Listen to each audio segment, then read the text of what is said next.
Welcome back to our video series featuring commentary from our expert panelists that participated in our webinar looking at communication challenges and learnings from COVID-19. Our next panellist is Simon King, who is another person that's been heavily involved in the New South Wales Government's communications response to COVID-19. Simon is the Director of Communications for the New South Wales Minister for Customer Service, Victor Dominello. The Customer Service Ministry is the one organisation that's charged with coordinating all the state's COVID communications efforts. Thanks, Simon. Your minister has been responsible for the state government's overarching response to by communications. Can you share a little bit about, some of the considerations you had, and also how you kept abreast of what the community was thinking?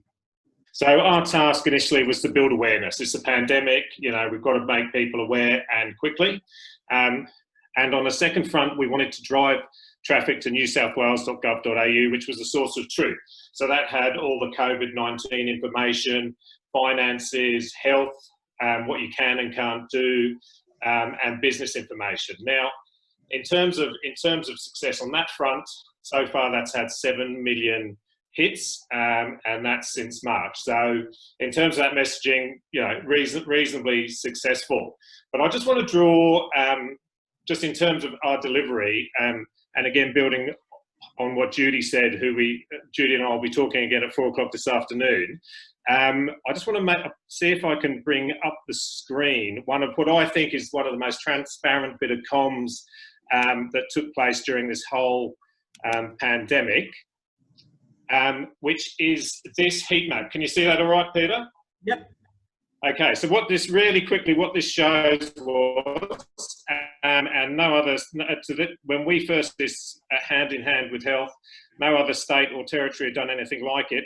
It shows the number of active cases per postcode. It also shows whether testing is taking place. So what it is arguably the most transparent bit of comms that we've done. But what you can do if you want to be smart, right? So if you look at that and you look at Bondi Beach where there is an issue, how do you target your comms? So there's a broader piece, but there's also a smaller, more laser targeted data focused piece, which means if you want to get the message to the right people, look at the data and look where the problem areas are. And in this case, it's Bondi Beach. We had a similar outbreak in Penrith, and that's where we targeted some of our messaging. Second to that, if you really want to be clever, you then add a layer of mobility data to the people in Bondi, and you can see potentially where you should target your next messaging. We also looked at vulnerable areas, hospitals, old people's homes, and targeted messaging around that. So it wasn't a one-size-fits-all. It was a very data-driven, calculated approach to make sure those who were most exposed, or in where we needed to get the messaging, we got the messaging. Now, really quickly, because I can see that the clock is ticking, I want to complete the loop, which is that we also used our social channels and our service centres to listen to what the people of New South Wales were saying. What were their concerns? So there's a broad around what are the health orders, help us save lives. But underneath that, we are listening to the people of New South Wales through a vast array of government social channels, and listening to their questions, their concerns, and then using that information, the information from the people of New South Wales, to feed the website and to have a more broader conversation with health and with the Premier's office about what the Premier potentially should be touching upon in her morning press conference. So there's a lot more to it. Obviously, the Help Us Save Lives ad campaign is about to evolve into its next evolutionary step, which is around business and businesses coming back. So we've been dynamic. We've changed it at every step along the way as the messaging has changed. But I think, given the time, so that's it for me. Happy to answer any questions. There's a question in, how do you re-engage and a sense of importance to overcome complacency, which is creeping into the public domain in regards to the COVID-19? Simon, you got any view in terms of your government views? Look, we, as I mentioned earlier, we are evolving the messaging around the key concerns that we are hearing back from the people of New South Wales. And the next messaging is around how do you open your business? You know, what do you do for mental health? What do you do?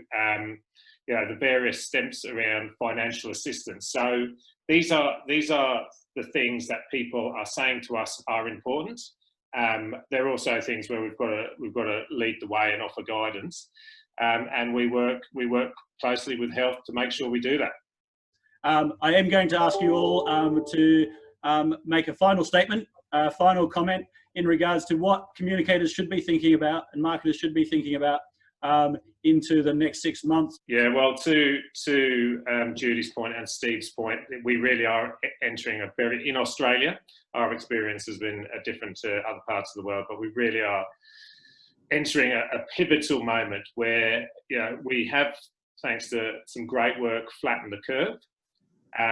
We have seen that around the Easter weekend that with increased mobility, there hasn't necessarily been the spikes in COVID that, you know, the original modelling might suggest, but it's a pandemic, and there is no cure, and we are going to see outbreaks if we're realistic about it. But we need to make sure we take the people of New South Wales on this journey with us, that they are aware of our concerns, and that we approach this in a slow, safe manner.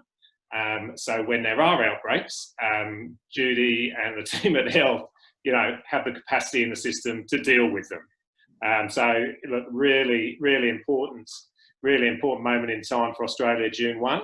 And we need to get the messaging spot on about that, and to everyone.